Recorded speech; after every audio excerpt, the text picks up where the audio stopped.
Hello, bonjour à toutes, bonjour à tous, bonjour à toi qui est là derrière cet écran et que je remercie d'être là pour cette nouvelle vidéo autour de la folie, le fou sacré.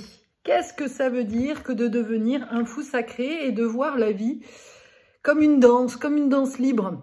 Et dans cette vidéo, je vais faire le parallèle entre deux de mes activités que j'adore, qui me nourrissent au quotidien, qui est l'accompagnement et la recherche du meilleur de soi chez les hypersensibles et les hauts potentiels, et mon activité en fait de danse libre. Parce que j'accompagne aussi des sessions de danse libre, et c'est vraiment le travail en fait que j'ai pu faire sur les dance floors, mon chemin personnel justement, d'aller me retrouver sur un dance floor qui m'a vraiment permis de retrouver ce fou sacré en moi. Avant, quand j'étais petite, je faisais de la danse classique, et donc je vais faire ce parallèle entre justement cette évolution, mon parcours de danse, on va dire, et ce que la vie nous compte en fait, et le chemin pour aller justement aller retrouver cette folie sacrée en soi. Et c'est ça qui nous est demandé en ce moment. Donc c'est vraiment, je pense, le bon moment de parler de ça, de ce désir de sortir des carcans, de se libérer des obligations, de suivre notre conscience intérieure, notre vérité intérieure, et de se laisser traverser par la vie et d'arrêter de se prendre la tête sur est-ce qu'il faut se vacciner, est-ce que j'ai envie de faire ci, est-ce que j'ai envie de faire ça, et de vraiment pouvoir être de plus en plus à l'écoute de cette folie à l'intérieur de soi. Et donc pour le faire, je vais te conter un petit peu mon histoire par rapport à ma rencontre avec la danse quand j'étais petite. Donc ma passion quelque part, c'était la danse. Et à l'époque, voilà, t'avais pas trop de choix, t'étais danse classique ou danse classique, quoi. Peut-être éventuellement danse moderne, et encore, dans mon patelin, je crois que ça n'existait même pas.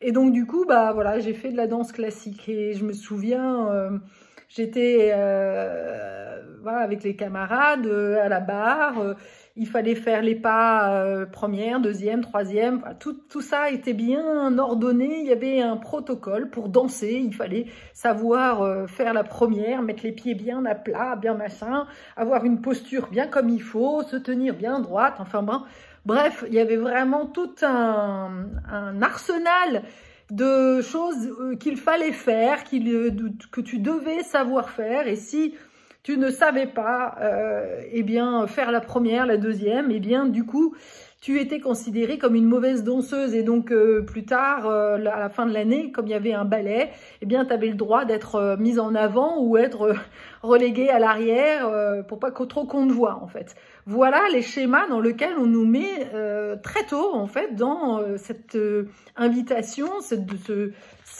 contrainte de la performance, et de rentrer dans un moule. Là encore, je ne parle même pas de l'éducation, mais on te demande, même dans une activité de loisir, eh bien, tu dois encore rentrer dans un moule de c'est comme ça et c'est pas autrement. Et puis, tu as la professeure qui vient te checker, te dire que ça, c'est bien et ça, c'est pas bien. Ça, c'est la façon dont on a été tous formatés, hein, que ce soit à travers la danse, le foot, il y a une manière bien de le faire, et il y a des façons de pas bien le faire. Et puis après, eh ben avec l'éducation, c'est pareil. Et puis tu as des diplômes. Si tu apprends bien tes leçons, si tu respectes bien le moule, alors du coup, tu vas avoir ton diplôme. Et si tu as ton diplôme, alors peut-être que tu vas avoir la possibilité de gagner ta vie. Ah bah oui, parce que sans diplôme, laisse tomber, tu vas pas gagner ta vie. Ça, c'est une grande croyance encore, mais encore une petite obligation. Et même quand tu as un diplôme, eh ben, il va falloir obéir. Il faut obéir à ton chef, parce que si c'est ton chef qui sait mieux que toi, eh bien non. Et non, le fou, lui, il est là et il se rend compte que en réalité, c'est n'importe quoi tout ça. N'est-ce pas que en réalité, tout ça, c'est des conventions, d'un inconscient collectif qu'on nous a mis dans lequel on nous a enfermés depuis des générations et des générations, mais en réalité, il y a une autre réalité. Et le fou sacré, lui, il va casser tout ça, il va défaire tout ça, et il va se rendre compte, il va aller vraiment dans quelque chose, il va se laisser traverser parce qu'il est là à l'intérieur de lui. Alors déjà, le fou sacré, il a décidé, à un moment donné, il décide de quitter le monde ordinaire, de ne pas rentrer dans le moule, justement, de faire autrement, et il va partir à l'aventure, il va vivre la vie d'ailleurs comme une danse libre. Et là, je reviens dans mon parallèle, dans mon expérience de danse, c'est-à-dire que je suis passée de quelque chose de bien formaté, où il fallait mettre des pointes. Déjà ça, c'est-à-dire quand tu regardes des chaussons de danse, waouh! Et tu vois d'ailleurs le nombre de danseuses qui souffrent de problèmes articulaires, parce qu'à force d'aller mettre en tension et d'enfermer le corps dans des choses trop rigoureuses, et ben le corps finit par péter. On pourrait se poser la question, mais pourquoi autant de danseuses finissent avec autant de problèmes corporels? Mais non, ça, personne ne se pose vraiment cette question. Et en réalité, donc, j'ai cru, ça c'est ma croyance, ça m'arrangeait bien de croire que c'était parce que ma mère me disait que j'étais grosse, que j'ai arrêté la danse. Et aujourd'hui, je vois les choses mais tellement différentes. Je dis merci maman de m'avoir dit que j'étais si moche dans mon tutu, parce que quelque part j'ai arrêté la danse et j'ai arrêté de rentrer dans ce moule et je suis allée chercher une autre activité, le cheval. Voilà. Bon, ça c'est une autre histoire, mais et c'est bien plus tard en fait que je suis revenue vers la danse, ou ce jour où j'ai discuté avec une nana qui était vraiment dans cette idée de découverte de développement personnel et qui m'a parlé d'un stage femme court avec les loups. Et là, je ne savais pas de quoi il s'agissait, mais il fallait absolument que j'y aille. Ça sentait, ça vibrait à l'intérieur de moi. Je me suis dit, voilà, c'est là où il faut que j'aille. Et je me suis retrouvée au milieu de femmes à expérimenter la danse libre, la danse des 5 rythmes, et puis plus tard la danse médecine, la danse des 9 souffles. Et là, eh bien, c'était un tout autre cadre en fait. L'invitation, c'était non plus de rentrer dans un moule, mais au contraire d'en sortir et d'aller vraiment trouver l'expression de soi, de pouvoir lâcher le corps, de laisser le corps s'exprimer, de lâcher aussi le regard des autres. Je me souviens encore ma tête, j'aurais voulu prendre une photo, le jour où je suis arrivée sur cet espace de danse où il y avait des femmes qui dansaient avec le sol, qui étaient comme en train de faire l'amour avec le sol ou avec le mur, qui étaient les yeux fermés, en train de vraiment de danser de manière très suave. Quelle projection, en fait, j'ai pu me mettre sur elles en me disant « mais c'est n'importe quoi, qu'est-ce qu'elles font? Où est-ce que je me retrouve ?» J'avais l'impression d'être parmi les fous. Et en effet, j'étais parmi les folles qui osent justement sortir de tout idée reçue, de regard des autres, qui lâchent justement l'idée de ressembler à quelque chose qui soit joli, mais qui laisse vraiment ce qui est là à l'intérieur d'eux ou d'elles s'exprimer pleinement. Et c'est ça, en fait. Le fou, il arrête de penser. Le fou, il dépose sa tête au placard et il va vraiment se dégager de tout attachement. Il va se libérer de tous les attachements, les schémas, justement, de « il faut »,« il doit », soit parfaite ou je sais pas quoi encore, et il va aussi il va surtout aussi se libérer. Il va apprendre dans le dance floor de la danse libre, et ben on apprend à se libérer de tous les schémas de comparaison, de rivalité. Elle danse mieux que moi, et lui il danse mieux que moi ou moins bien que moi, et comment je peux danser mieux que lui? Non, il n'y a plus ça en fait. Il y a chacun à sa danse et chaque danse est magnifique. Et il y a juste, tiens, lui, comment il danse, ça m'inspire. Ok, comment je peux suivre son mouvement? Comment je peux me rentrer en fait dans son mouvement et me laisser inspirer pour aller ailleurs? Waouh, oui, ça c'est beau en fait. Et puis il y a aussi la conscience que finalement ce n'est pas la comparaison à l'autre en fait qui nous enferme, mais bien la comparaison à notre idéal. L'autre sert juste toujours de support, en fait, pour nourrir cette injonction que l'on a, ce schéma, justement, de comparaison qu'on nous a bien plaqué depuis notre tendre enfance, voilà, où il faut être premier de la classe. Mais en réalité, c'est bien la comparaison à l'image, notre image idéale que l'on se met nous-mêmes, hein, la pression qu'on se met nous-mêmes sur l'image que l'on doit avoir, dans le désir évidemment inconscient de plaire ou de satisfaire papa-maman, mais quelque part, c'est une croyance, c'est une mission que l'on se donne et qu'à un moment donné, eh bien, on va lâcher justement sur le dance floor de la danse libre. Et là, quelle magie justement de pouvoir juste être soi et de pouvoir être juste à l'écoute de ce qui vibre, de ce qui danse à l'intérieur de soi. Et de se laisser surprendre, en fait, par ce qui se passe, en fait, sur l'espace. Et là, j'ai envie de te donner aussi une clé qui est super importante, que j'applique au quotidien dans ma vie. C'est-à-dire que dans la danse médecine, eh bien, il y a un principe, je crois que j'en ai déjà parlé dans une de mes vidéos, qui est le micro, médio, macro. Et qui parle vraiment de comment faire pour justement se libérer et être pleinement soi. Eh bien, comment faire? Eh bien, la première, beaucoup de personnes dans l'ancien monde, on va dire, nous invitent à être bien avec les autres pour pouvoir être bien avec soi. Mais c'est l'inverse. Et grâce à la danse libre, j'ai compris que le chemin était bien de partir avec soi. Ok, comment je peux déjà prendre plaisir à danser avec moi-même et une fois que j'ai plaisir à danser avec moi, alors du coup, et que j'ai trouvé ma propre danse, mon propre rythme, alors du coup, je vais pouvoir aller danser avec l'autre. Et c'est bien ça, en fait, ce chemin de l'interpersonnel, puisqu'on est quand même des êtres qui avons vocation à rentrer en relation avec l'autre.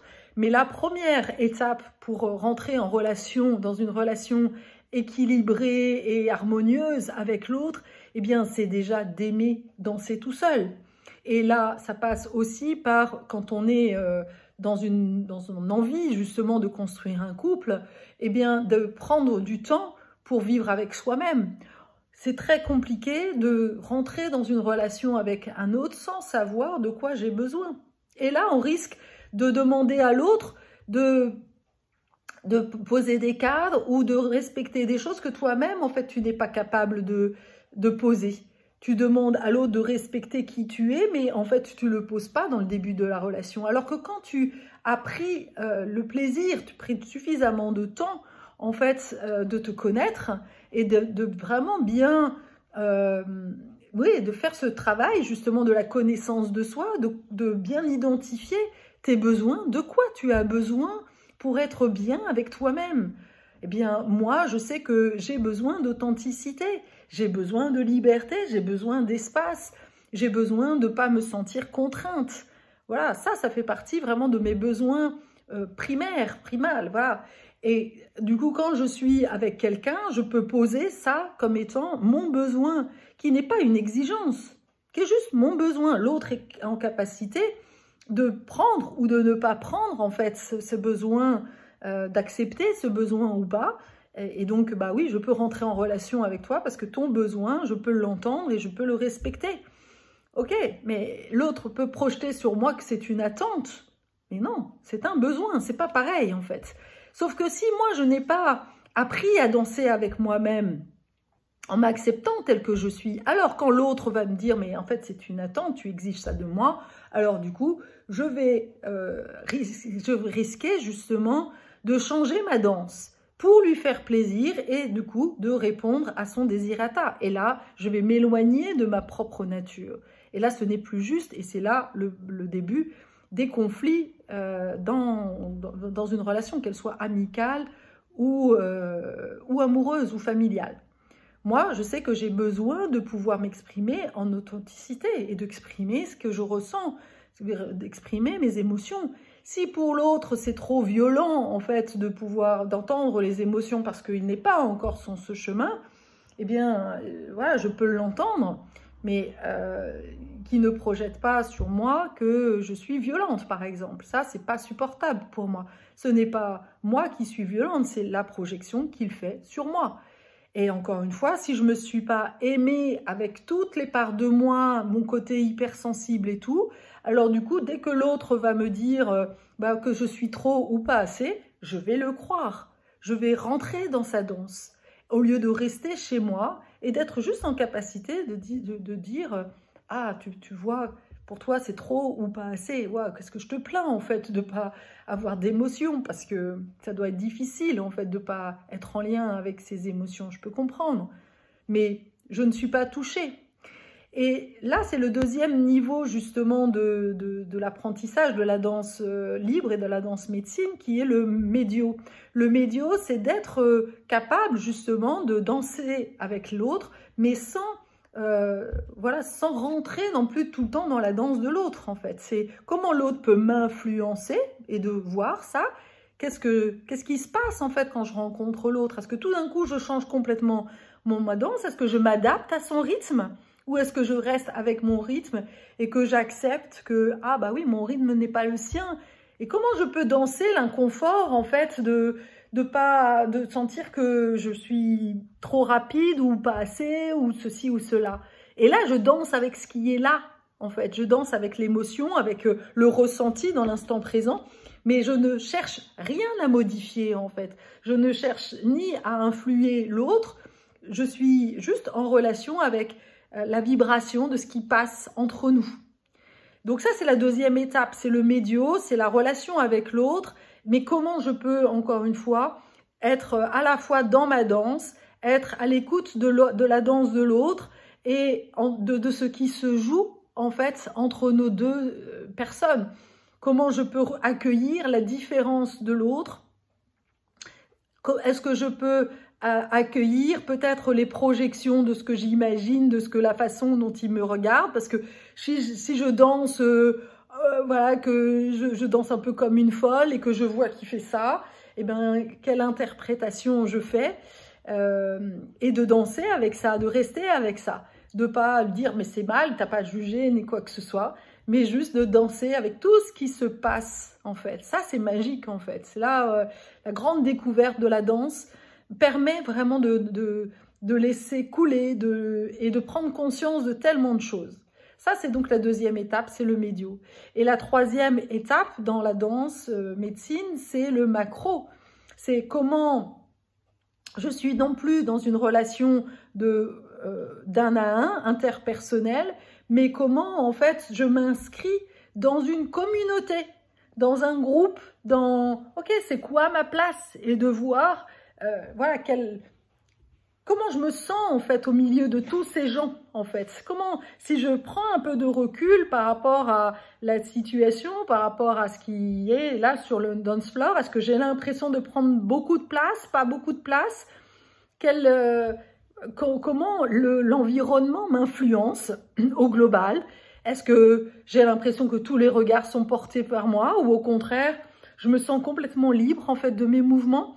Et ça, c'est vraiment notre position en tant qu'humain dans une communauté. Quelle est ma place et comment je me sens, en fait, au milieu des autres.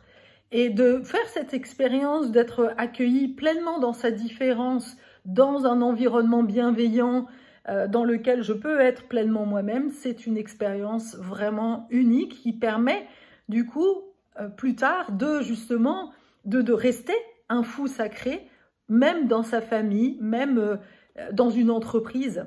Parce que une fois que l'on a fait cette expérience-là, on peut lâcher, en fait, le besoin de reconnaissance, le besoin d'avoir des encouragements, le besoin d'avoir des félicitations ou le besoin, en fait, d'être réprimandé pour pouvoir exister.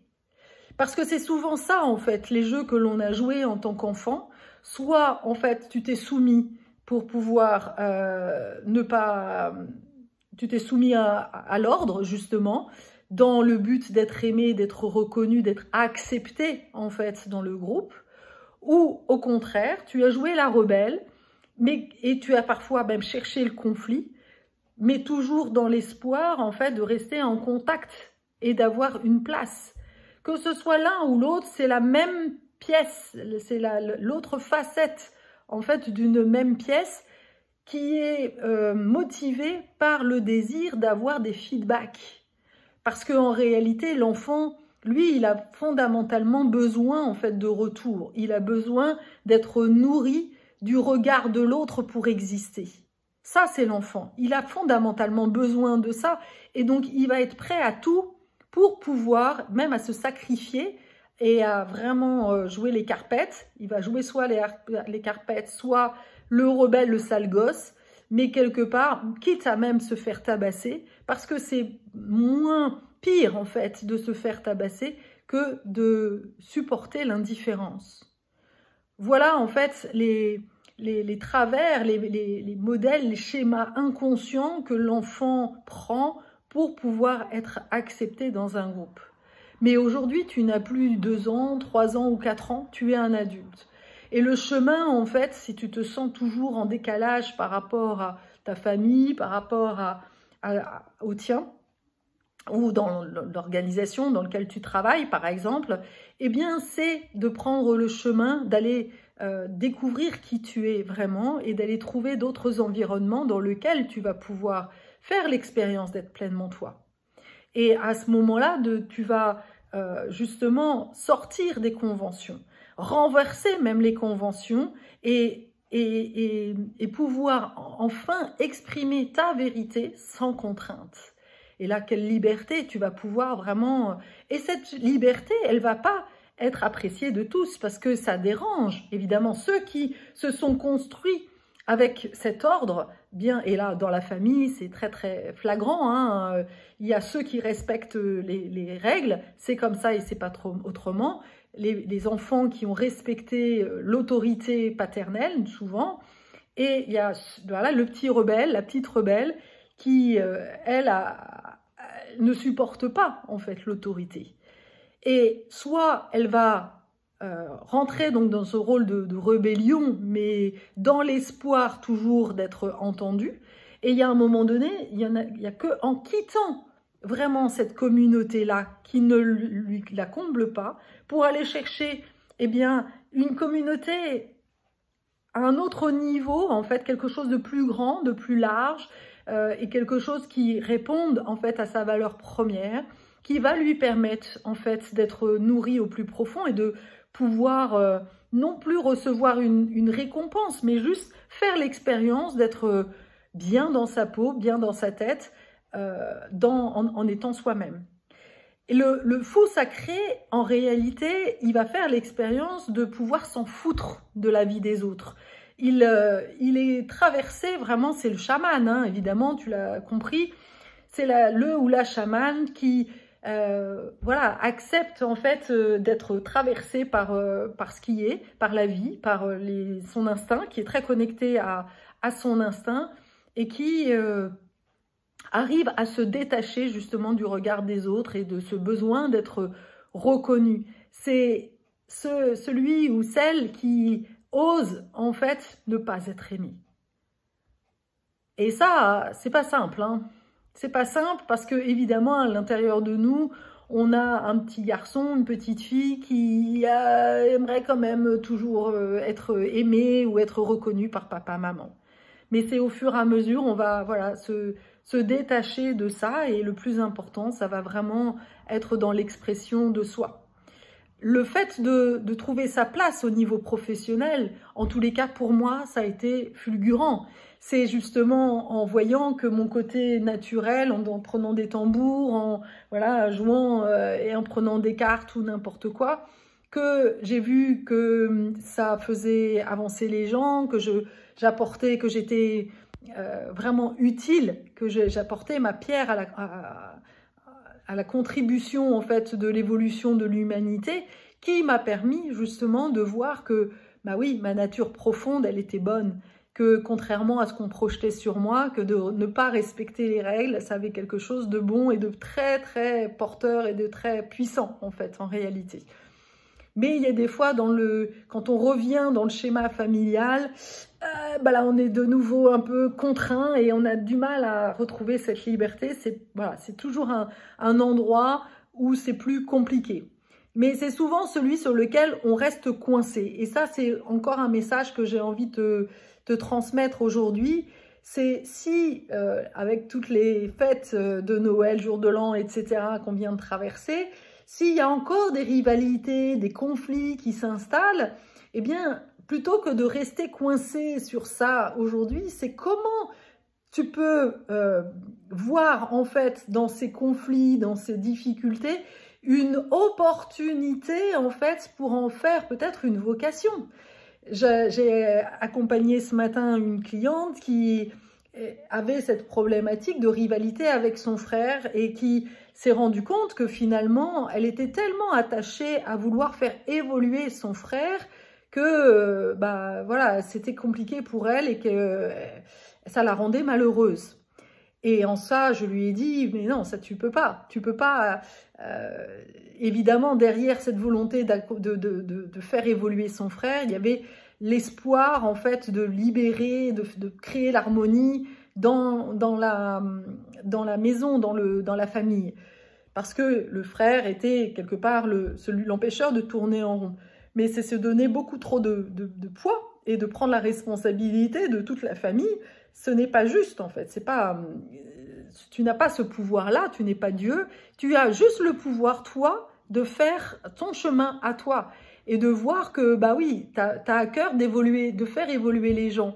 Mais faire évoluer ton frère, ça va pas être possible. Mais peut-être que tu peux déjà, toi, continuer ton chemin d'évolution et voir dans ce désir de faire évoluer les autres, peut-être le début, en fait, d'une vocation. Moi, c'est clairement quelque chose que j'ai toujours eu à cœur. J'ai voulu sauver ma mère, j'ai voulu faire en sorte que mes sœurs soient plus heureuses.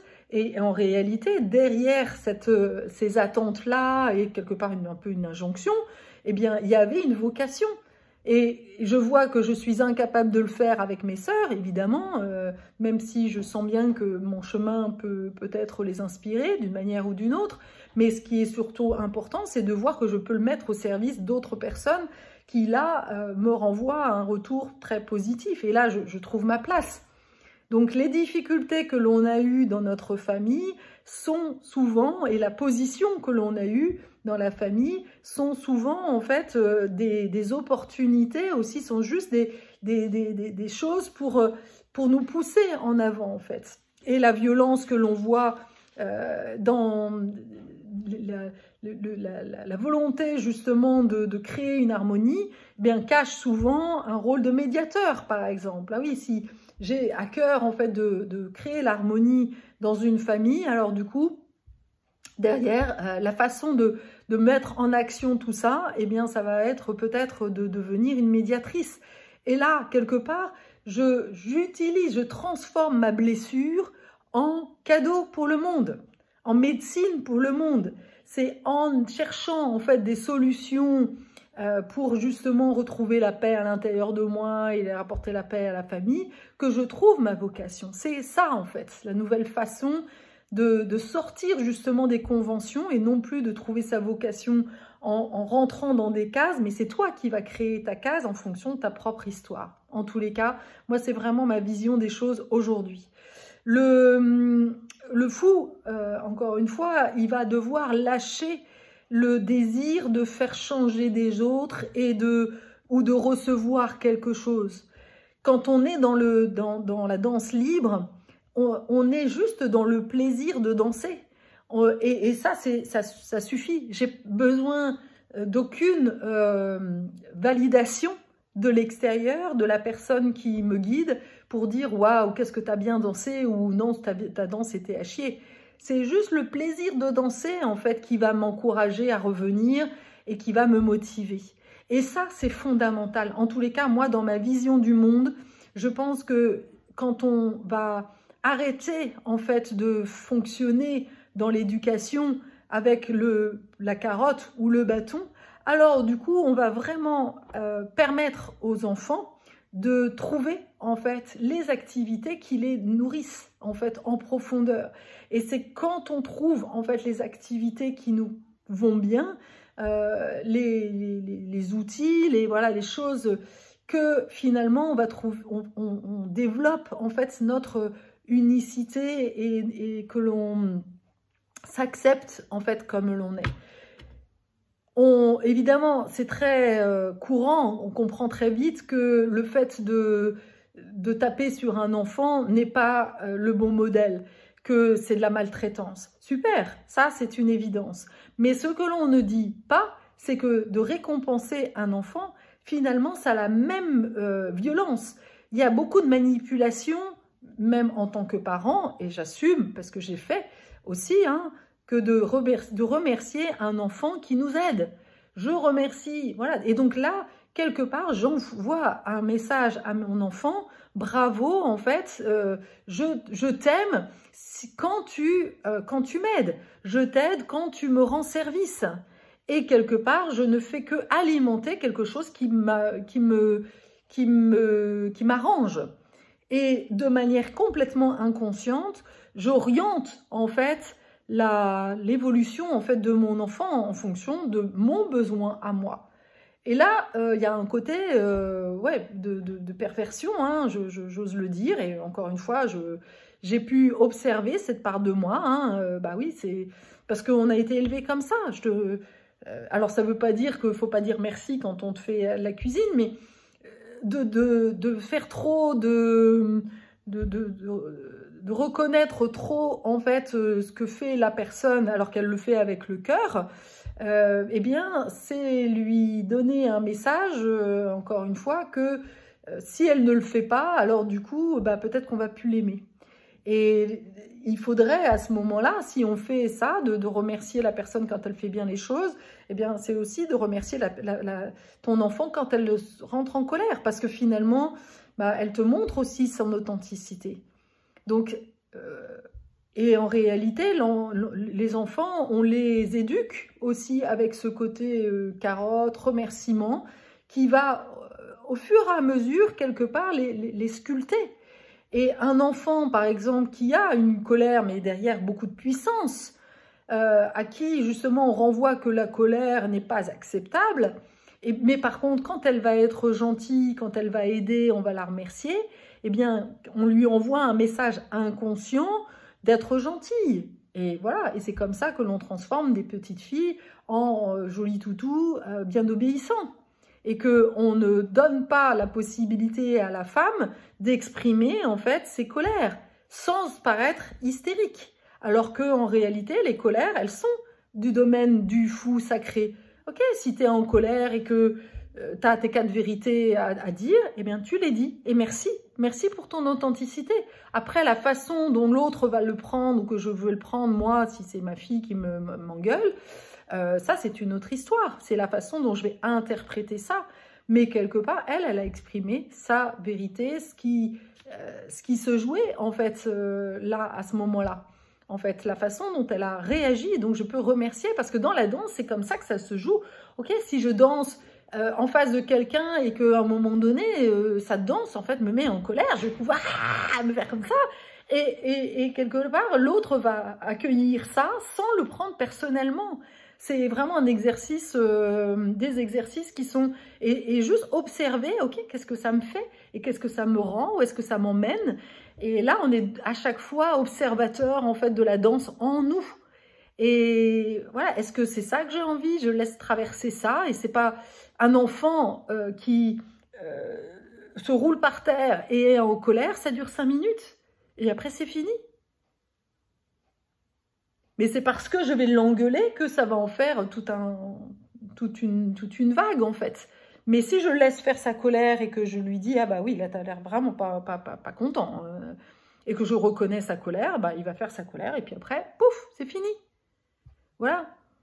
Et quelque part, si notre société était acceptait beaucoup plus les émotions sans les juger, en disant « Mais non, mais je veux pas que tu sois en colère. » Et souvent, même avec un peu de développement personnel, eh ben, on retombe là-dessus. Ce matin, ma cliente était là, bah oui, j'ai exprimé ce que je voulais, j'ai exprimé que je trouvais ça dégoûtant, mon frère a pété les câbles, mais en fait, je trouve pas ça normal qu'il pète un câble. Ah bah oui, mais tu peux pas d'un côté demander à pouvoir exprimer qui tu es de manière authentique et empêcher ton frère d'exprimer lui sa manière d'être authentique. Bah oui. Il est là où il en est, quoi. Par contre, à partir du moment où ça vient te mettre en danger toi, là, ça c'est stop. Mais c'est ta responsabilité de te protéger. Tu peux pas demander à ton frère d'accueillir ce que tu as à lui dire de la manière dont tu voudrais qu'il l'accueille. Là, il y a du contrôle. Et si je danse d'une certaine manière, dans l'espoir de faire danser quelqu'un d'autre d'une telle manière, il y a quelque chose qui n'est pas authentique, qui n'est pas juste. Je ne les laisse pas vivre, voilà, danser sa propre expression. Donc, ça, c'est vraiment important. L'autre élément aussi qui est super important et qui est vraiment au cœur, justement, de l'expérience de danser, c'est que quand on danse, en fait, quand on danse finalement sa vie, on arrête de comprendre. On ne laisse pas la place au mental de vouloir comprendre du pourquoi, du comment, etc. Non, on est juste dans le côté réactif, mais réactif en étant conscient quand même de l'impact. Et quelque part, ma cliente, c'est ça qu'elle me renvoyait. C'est OK, pour pouvoir être en authenticité de ce qui se manifeste en moi, mais en ayant conscience quand même que de me mettre moi-même en fait des barrières, de pas non plus faire des choses qui pourraient blesser l'autre ou qui pourraient porter à préjudice à d'autres. Voilà. Mais la frontière, des fois, elle n'est pas toujours évidente et elle va se chercher au fur et à mesure. Moi, je me souviens que sur le dance floor, il y a plein de choses que je m'interdisais, notamment d'aller danser la sensualité, parce que j'avais l'impression que ce n'était pas, que c'était sale, que c'était, voilà, que je ne pouvais pas me mettre en public avec ça. Mais c'était moi, en fait, c'était le regard que je pensais que les autres allaient porter sur moi. Donc c'était toujours quelque part cet idéal que j'avais de moi, que je jugeais. Et quand j'ai dépassé ça, eh bien au contraire, on m'a renvoyé qu'il y avait quelque chose de très inspirant, de très beau, de tout ça. Et ça m'a permis évidemment d'accepter encore plus ces parts de moi, ce part du féminin en fait qui demandait à s'exprimer à travers la danse. Donc, et plus on devient des fous sacrés, plus on devient inspirant parce qu'on est complètement authentique et qu'on ne laisse plus la place en fait de notre mental de guider en fait nos fonctionnements et qu'on est vraiment d'ailleurs dans l'incarnation des 4 accords ou des 5 accords Toltec. Ne rien prendre, on ne prend rien personnellement, on ne fait pas de projection, on fait du mieux qu'on peut et puis je sais plus quoi, voilà. Donc c'est vraiment une clé et je sens que aujourd'hui de passer par l'expression du corps, de passer par l'expérience aussi de la rencontre interpersonnelle à travers le corps est vraiment une voie que je recommande, que je vous recommande à toutes, à tous. Il y a vraiment des personnes de la danse médecine, la danse des 5 rythmes, il y en a un peu partout en France. Donc si vous sentez que vous avez vraiment de la difficulté à être vous-même, de démarrer avec cette approche du corps ou en parallèle en fait d'un travail thérapeutique ou voilà plutôt d'ailleurs initiatique que thérapeutique, j'y reviendrai plus tard dans une autre vidéo pour vous donner la différence. Eh bien, ça permet vraiment d'aller retrouver votre vraie nature et de faire l'expérience d'un cadre, d'un lieu qui peut vous accueillir vraiment dans toute votre libre expression.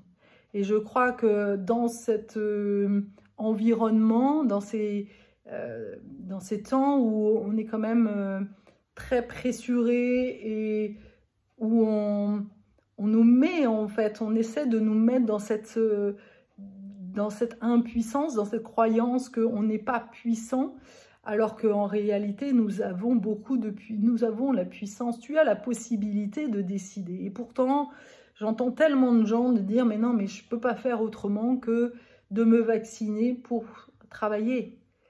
Alors qu'en réalité, eh bien, si à l'intérieur de toi, ça dit non, et que tu suis ce chemin-là, eh bien, comme une danse, tu vas voir que ça va t'emmener dans une autre différence.